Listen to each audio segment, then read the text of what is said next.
Hello, પુષ્ટિગર્ભ પોડકાસ્ટમાં તમારું સ્વાગત છે. આજની વાતો શરૂ કરતા પહેલા એક નાનકડી પણ બહુ જ જરૂરી વિનંતી. બેબી પ્લાનિંગની આ સુંદર સફરમાં મોબાઈલની સ્ક્રીન અને રોજના સ્ટ્રેસથી થોડું અંતર રાખવું ખૂબ જરૂરી છે. તો પ્લીઝ અત્યારે તમારો ફોન સાઈડમાં મૂકી દો. આંખો હળવાશથી બંધ કરો. એક ઊંડો શ્વાસ લો. એકદમ રિલેક્સ થઈ જાઓ. તમારા મન અને શરીરને એક સ્વસ્થ અને ખુશખુશાલ બાળકના સ્વાગત માટે તૈયાર કરવા આજના આ પોડકાસ્ટને માત્ર શાંતિથી સાંભળો. નમસ્તે.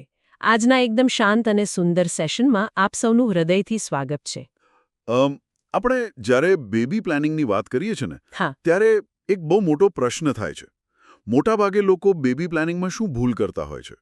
એટલે મારો કહેવાનો અર્થ એ છે કે આપણે ત્યાં સામાન્ય રીતે એવું જ માનવામાં આવે છે ને કે બેબી પ્લાનિંગની શરૂઆત ત્યારે થાય જ્યારે પ્રેગ્નન્સી ટેસ્ટમાં 2 પિંક લાઇન દેખાય.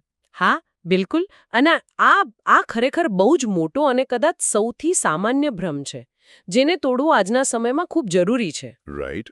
આપણે શું કરીએ છીએ કે પ્રેગ્નન્સી ટેસ્ટ પોઝિટિવ આવે તેને ડે 0 અથવા તો શરૂઆતનો દિવસ માની લઈએ છીએ. એ રિઝલ્ટ આવે પછી ડાયટ બદલવામાં આવે, ડોક્ટરની મુલાકાતો શરૂ થાય. હા, એકદમ સાચી વાત. પછી અચાનક જ બધું હેલ્ધી ખાવાનું શરૂ થઈ જાય. બરાબર.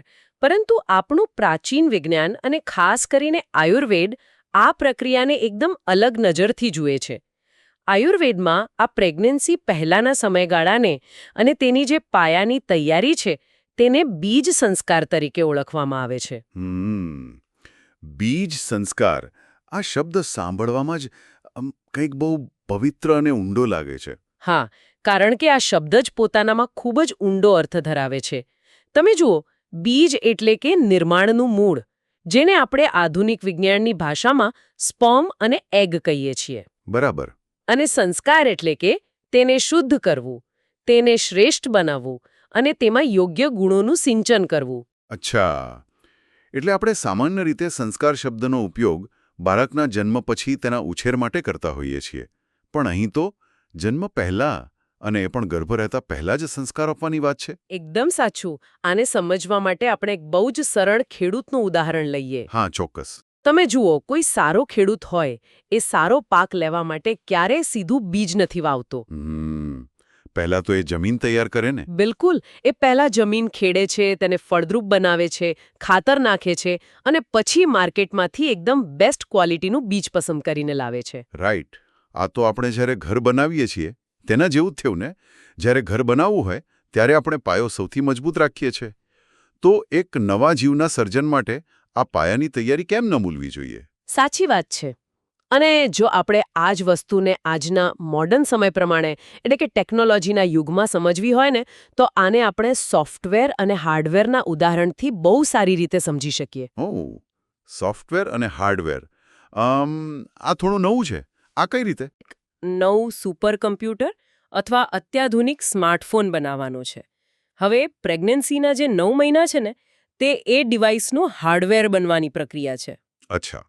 એટલે કે બાળકના હાથ, પગ, હૃદય અને મગજની રચના થવી. હા, પણ આ હાર્ડવેર કેવી રીતે કામ કરશે, તે કેટલું ફાસ્ટ હશે, તેનો સ્વભાવ કેવો હશે, તેમાં કોઈ વાયરસ તો નહીં આવે ને, આ બધું નક્કી કોણ કરે છે?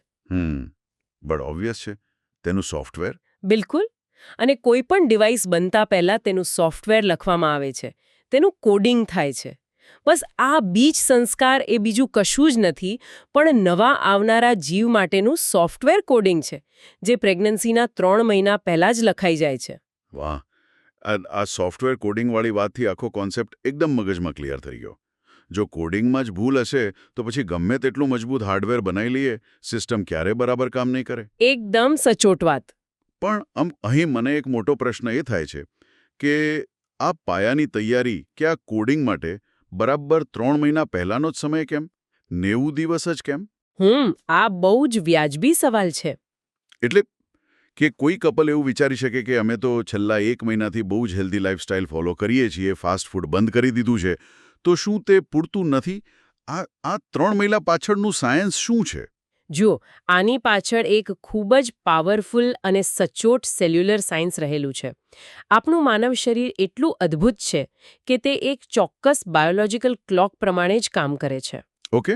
જો આપણે મેડિકલ સાયન્સની વાત કરીએ તો પુરુષના શરીરમાં નવા શુક્રાણુ એટલે કે સ્પર્મ બનવા અને તેને સંપૂર્ણપણે મેચ્યોર થવાની જે પ્રક્રિયા છે તેને પૂરી થવામાં 74 થી 90 દિવસનો સમય લાગે છે. અચ્છા. એટલે કે લગભગ 2.5 થી 3 મહિના જેટલો સમય. હા. એક સામાન્ય કોષમાંથી એક સંપૂર્ણ મેચ્યોર સ્પર્મ બનવાની આ આખી યાત્રા છે. અને તેવી જ રીતે સ્ત્રીના શરીરમાં લાખો એગ્સ જન્મથી જ રહેલા હોય છે. પરંતુ દર મહિને જે ચોક્કસ એગ ફર્ટિલાઇઝેશન માટે રિલીઝ થાય છે તેની જાગૃત થવાની અને મેચ્યોર થવાની પ્રક્રિયા પણ 90 દિવસ પહેલા શરૂ થઈ ગઈ હોય છે. હો, એટલે આજે જે સ્પર્મ અને એગ એક નવા જીવના નિર્માણ માટે તૈયાર છે તેમની વાસ્તવિક યાત્રા તો 3 મહિના પહેલા જ શરૂ થઈ ગઈ હતી. એક્ઝેક્ટલી. અને સૌથી મહત્વની વાત એ છે કે જ્યારે એ કોષો પોતાની યાત્રા શરૂ કરે છે ને ત્યારે તેઓ એકદમ ખાલી કેનવસ જેવા હોય છે. એટલે કે કોરા કાગળ જેવા. હા. અને આ 90 દિવસની યાત્રા દરમિયાન શરીર જે કંઈ પણ અનુભવે છે, જે ખોરાક લેવામાં આવે છે, જે વાતાવરણમાં શ્વાસ લેવામાં આવે છે, જે વિચારો મનમાં ચાલે છે, આ દરેક વસ્તુની માહિતી પેલા કોષો ગ્રહણ કરે છે. બાપરે. એટલે જો પ્રેગ્નન્સી પ્લાન કરવાના માત્ર 15 કે 20 દિવસ પહેલા કોઈ જંક ફૂડ બંધ કરી દે અથવા સ્ટ્રેસ ઓછો કરી દે તો તેની કોઈ ખાસ અસર નથી થતી. બિલકુલ નથી થતી. કારણ કે જે બીજ આજે તૈયાર છે તેણે તો છેલ્લા 3 મહિનાનું બધું જ રેકોર્ડિંગ પોતાનામાં સેવ કરી જ લીધું છે. રાઈટ. આને તો આપણે બેંકની ફિક્સ ડિપોઝિટ એટલે કે એફડી અથવા કોઈ મ્યુચ્યુઅલ ફંડના રોકાણ જેવું કહી શકીએ ને. હા, બહુ જ સરસ એનાલોજી છે આ. એટલે જુઓ, આપણે આજે રોકાણ કરીએ તો તેનું વ્યાજ રાતોરાત તો નથી મળતું. તે ધીમે ધીમે કમ્પાઉન્ડ થાય છે અને એક ચોક્કસ સમયગાળા પછી જ આપણને તેનું બેસ્ટ રિઝલ્ટ મળે છે. બરાબર.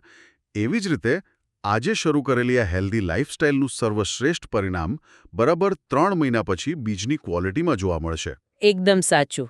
રોકાણ જેટલું વહેલું અને જેટલું સારું, વળતર એટલું જ ઉત્તમ. તો સમય અને વિજ્ઞાનનું આ અદ્ભુત ગણિત સમજ્યા પછી હવે એ જાણવું ખૂબ જરૂરી બની જાય છે કે આ 3 મહિના દરમિયાન કયા નક્કર પગલાં લેવા જોઈએ. ચોક્કસ. કારણ કે માત્ર ઈચ્છા રાખવાથી બીજ શુદ્ધ નહીં થાય. તેના માટે યોગ્ય વાતાવરણ પૂરું પાડવું પડશે. રાઈટ. તો આ તૈયારીને સરળ બનાવવા માટે આપણે તેને 3 મુખ્ય પગલાંમાં વહેંચી શકીએ: આહાર, વિચાર અને વાતાવરણ. હા. તો ચાલો સૌથી પહેલા પગલા પર ફોકસ કરીએ. આહાર એટલે કે ફિઝિકલ ડિટોક્સ. અહીં ખાવા પીવાની આદતોનો સીધો સંબંધ સેલ્યુલર ડેવલપમેન્ટ સાથે કેવી રીતે જોડાયેલો છે? જુઓ, શરીરની શુદ્ધિ એટલે કે ફિઝિકલ ડિટોક્સ માટે સાત્વિક આહાર જ પાયો છે. આજના આધુનિક અને વ્યસ્ત સમયમાં આપણે જોઈએ છીએ કે ફાસ્ટ ફૂડ, પેકેજ્ડ ફૂડ અને પ્રિઝર્વેટિવ્સવાળો ખોરાક લેવો ખૂબ સામાન્ય બની ગયું છે. હા, એ તો છે. ટાઈમ જ ક્યાં હોય છે લોકો પાસે. પણ જ્યારે આ 90 દિવસના બીજ સંસ્કારની વાત આવે ને ત્યારે આ પ્રકારના ખોરાકને સંપૂર્ણપણે બંધ કરવો જ રહ્યો. પણ પેકેજ ફૂડથી એવું તો શું નુકસાન થાય છે બીજને? આની પાછળ બહુ સીધું વૈજ્ઞાનિક કારણ છે. પ્રોસેસ્ડ ફૂડમાં રહેલા કેમિકલ્સ અને ખરાબ ફેટ્સ શરીરમાં ફ્રી રેડિકલ્સ ઉત્પન્ન કરે છે. Free radicals? હા.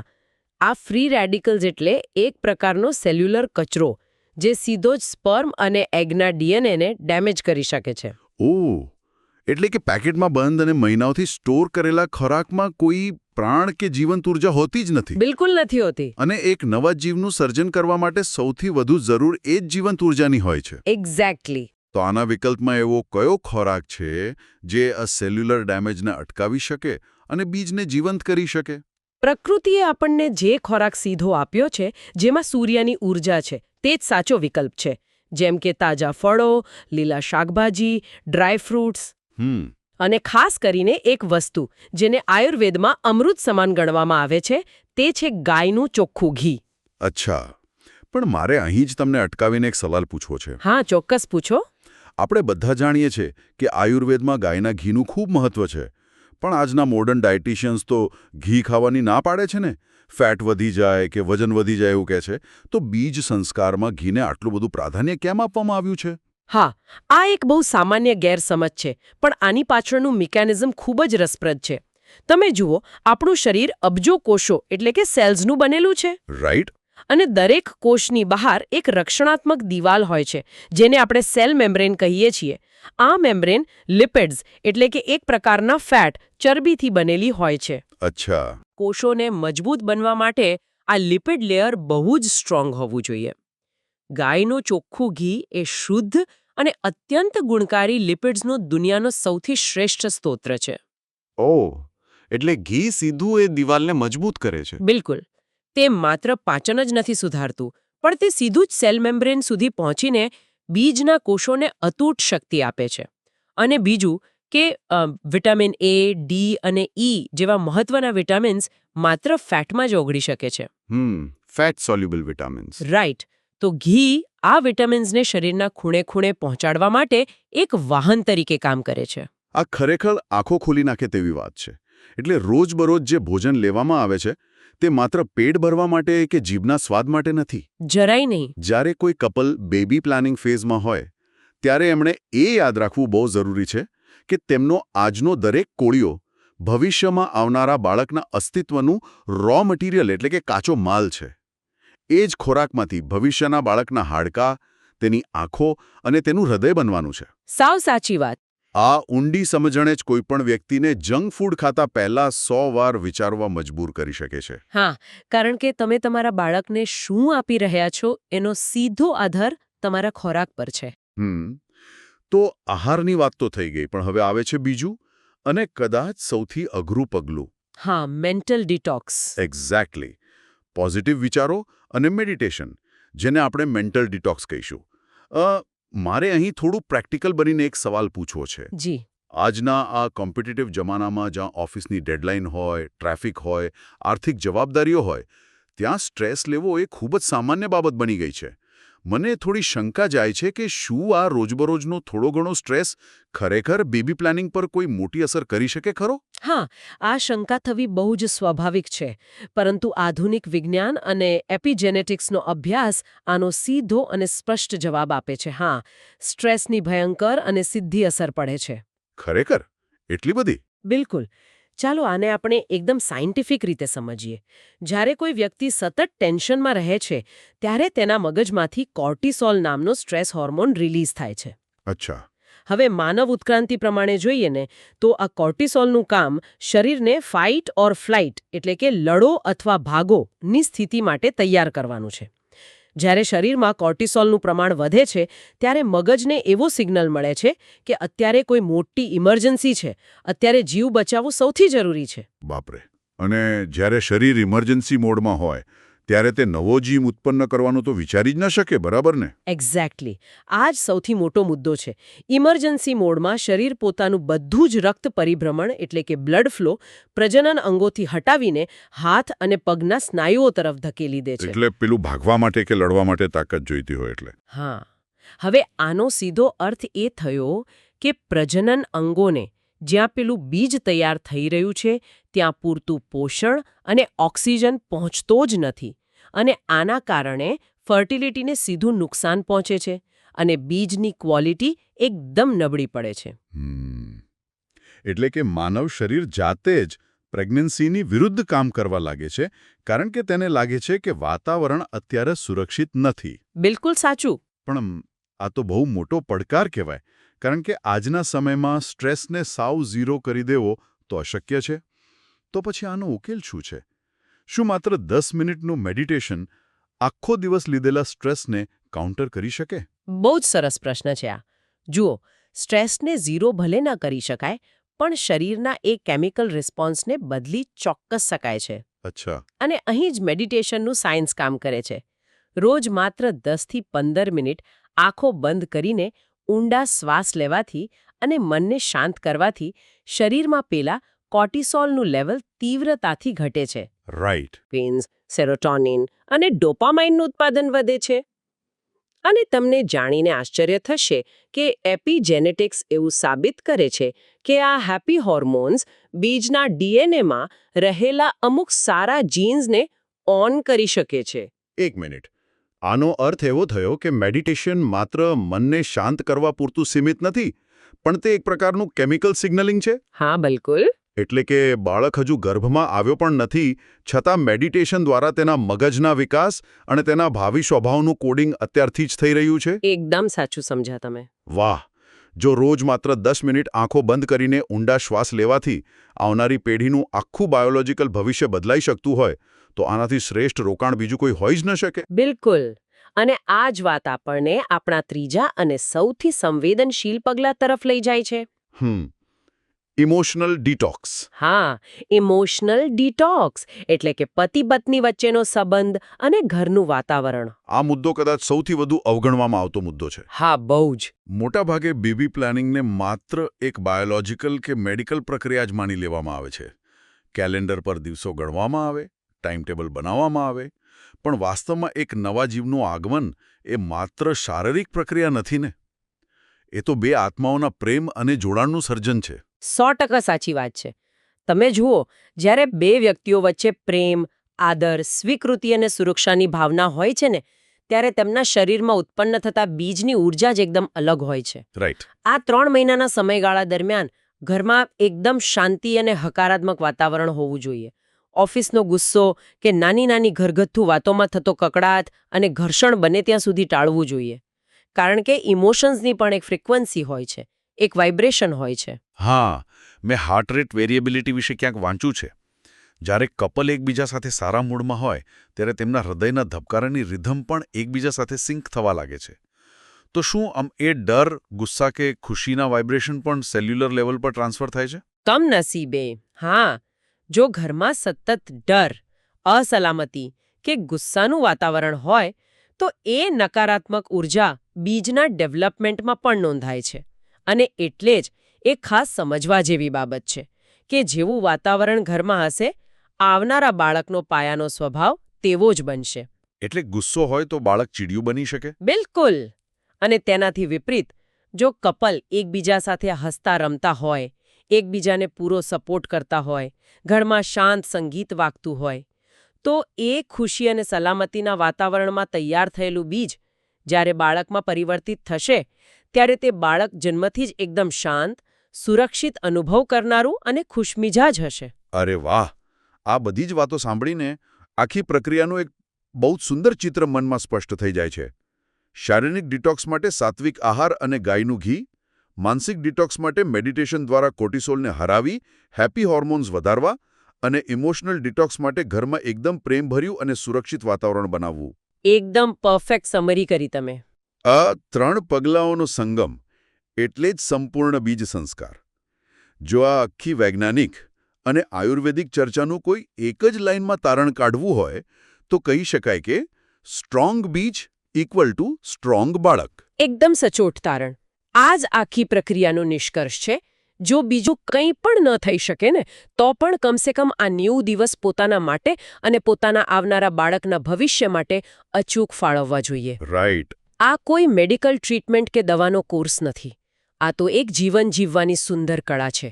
આમાં પોતાના જ શરીર અને મનને રિફાઇન કરવામાં આવે છે અને એ રિફાઇન્ડ વર્ઝન એક સુંદર વારસાના રૂપમાં આવનારા બાળકને ભેટમાં આપવામાં આવે છે. ખરેખર આ એક એવો વારસો છે જે કોઈ પણ બેંક બેલેન્સ, પ્રોપર્ટી કે મિલકત કરતાં પણ અનેક ગણો કિંમતી છે. કારણ કે તમે તમારા બાળકને સારું સ્વાસ્થ્ય અને શાંત મગજ ભેટમાં આપી રહ્યા છો. હા. બેબી પ્લાનિંગની આ સફરમાં આ 3 મહિનાનો સમય એ કોઈ વેઇટિંગ પીરિયડ નથી, પણ એક બહુ જ પવિત્ર પ્રિપરેશન પીરિયડ છે. આ એક એવી તપસ્યા છે જેમાં કોઈ કષ્ટ નથી, માત્ર ને માત્ર આનંદ છુપાયેલો છે. અને આ આનંદની યાત્રા ત્યારે જ સફળ થાય છે જ્યારે બંને વ્યક્તિઓ ખરા અર્થમાં એકબીજાના પાર્ટનર બને. બિલકુલ. સાથે મળીને આ સાત્વિક આહારની પસંદગી કરવી, રાત્રે સૂતા પહેલા સાથે બેસીને માત્ર 10 મિનિટ મેડિટેશન કરવું, એકબીજાના ડર કે ચિંતાઓને સાંભળીને દૂર કરવા, આ નાની નાની લાગતી વસ્તુઓ બીજની અંદર એક એવું પોઝિટિવ પરિવર્તન લાવે છે જેને જોઈને કદાચ મોડર્ન સાયન્સ પણ આશ્ચર્યચકિત થઈ જાય. સાચી વાત છે. જ્યારે મન એકદમ શાંત હોય છે ને, ત્યારે લેવાયેલો દરેક શ્વાસ માત્ર ઓક્સિજન જ નહીં, પણ આખા બ્રહ્માંડની પોઝિટિવ ઉર્જાને બીજ સુધી પહોંચાડે છે. વાહ! આટલી સરળ, સચોટ અને વૈજ્ઞાનિક રીતે આ બીજ સંસ્કારના ઊંડા રહસ્યને સમજાવવા બદલ ઘણો બધો આભાર. આ બધી વાતો સાંભળ્યા પછી મનમાં એક બહુ જ ઊંડો વિચાર આવે છે. એવું કહેવાય છે કે પેરેન્ટિંગની શરૂઆત બાળકના જન્મ પછી થાય છે. અમુક લોકો કહે છે કે પ્રેગ્નન્સીથી થાય છે. પણ કદાચ સાચા પેરેન્ટિંગની શરૂઆત એ શાંત અને પ્રેમાળ ક્ષણોથી થાય છે, જે માતા-પિતા ગર્ભધારણના મહિનાઓ પહેલા પોતાની જાતને આપે છે. બિલકુલ, એ જ સાચો પેરેન્ટિંગ છે. બાળકના અસ્તિત્વમાં આવતા પહેલા જ તેને સુરક્ષિત વાતાવરણ આપવાનો આ પ્રયાસ એ જ સૌથી મોટો પ્રેમ છે. જો આ વાત સાંભળતા સાંભળતા અત્યારે તમારી આંખો બંધ છે, તો એકવાર ફરીથી એક ઊંડો અને શાંત શ્વાસ લો. એ અનુભવ કરો કે એક નવા, સ્વસ્થ અને તેજસ્વી જીવના સર્જન માટે આ બ્રહ્માંડની તમામ પોઝિટિવ ઊર્જા અત્યારે તમને સાથ આપી રહી છે. આ કોઈ રેસ નથી, આ જીવનની સૌથી સુંદર યાત્રા છે. એટલે ધીરજ રાખો અને દરેક ક્ષણને માણો. તો આજના માટે બસ આટલું જ. યાદ રાખો, એક હેલ્ધી અને સ્માર્ટ બેબી માટેની સાચી શરૂઆત તમારા આજના પોઝિટિવ વિચારો અને તૈયારીઓથી જ થાય છે. એટલે સ્ટ્રેસ ફ્રી રહો અને હંમેશા ખુશ રહો. જો આ વાતોથી તમને શાંતિ મળી હોય તો પુષ્ટિગર્ભ સાથે જોડાયેલા રહેજો, જેથી આપણે આવી જ જરૂરી વાતો કરતા રહીએ. તમારા સ્વાસ્થ્યનું અને આવનારા સુંદર ભવિષ્યનું ખૂબ ધ્યાન રાખજો. ફરી મળીશું એક નવા વિષય સાથે. આવજો.